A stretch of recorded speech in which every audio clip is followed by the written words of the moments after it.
So, dear students, there are such burning protests happening in Ladakh. There were a few protests happening in the places of Karnataka.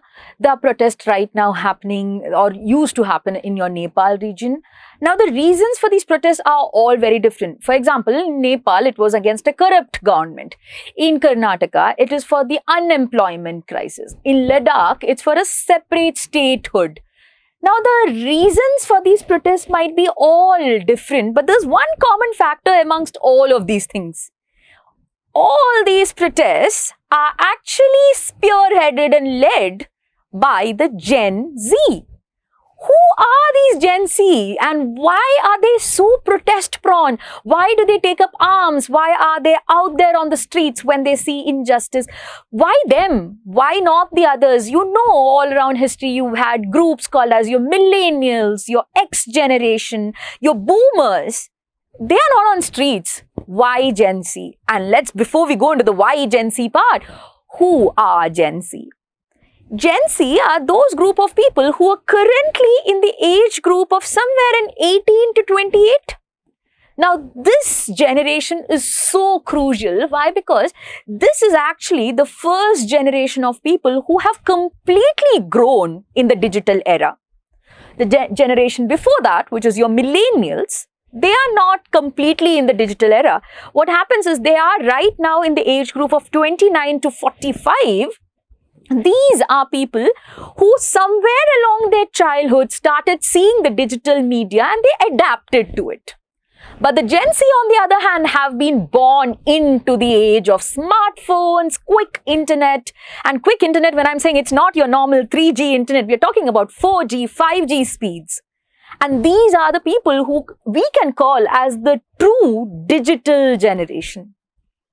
But that doesn't explain the fact as to why they are so protest prone. Why do they take up arms at every other decision or every other problem that is there? And that is not an abnormality and it can be explained by something. Just as they are the first digital generation, they are also that specific generation that has seen multiple global crises. Their parents suffered the economic crisis for which the effect was given on to them. They've seen COVID, they've seen multiple wars, they've seen environmental crises, they've seen climate change happening, you have had your Paris Agreement, all of these things happening in their generation's time period. And for them, somehow they feel that they have been mistreated by the world. They have been born into a situation where there's so many problems and they feel like, no, see, we have to change something because we are the ones that are living right now. And this brings us to the next major point. Gen Z did not believe in the fact that, okay, you have a problem, let's sit and discuss this. For them, urgent problems require urgent solutions.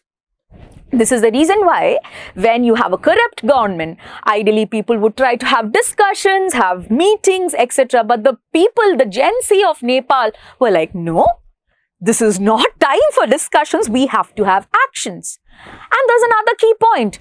For them, the major area where their protests or where the decisions take place is not in your closed rooms. It's actually on social media.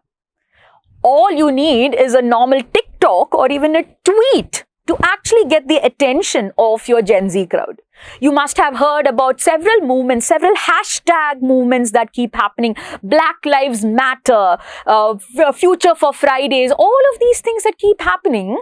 These are kind of social media revolutions that try to attract people, try to attract this young crowd into a cause for action. And because they are also the first digital crowd that is there, the digital group of people, they have a much larger exposure to information than the previous generations, than what your millennials can claim for.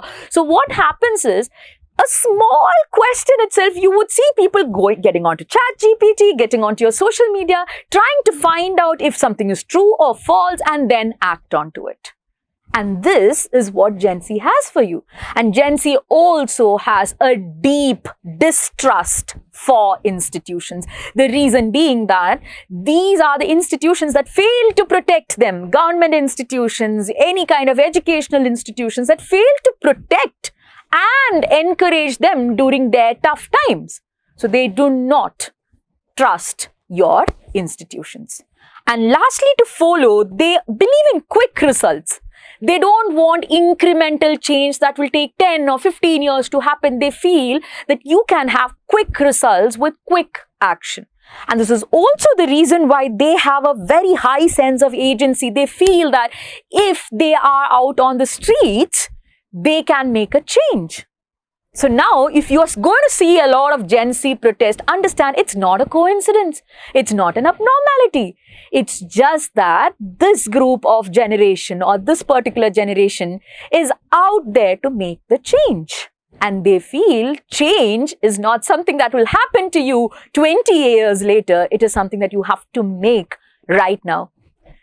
In a way, I do think the Gen Z is something that where you can say it exemplifies the quote that says, be the change that you want to see in the world. So follow this channel for more such information news like this. Thank you.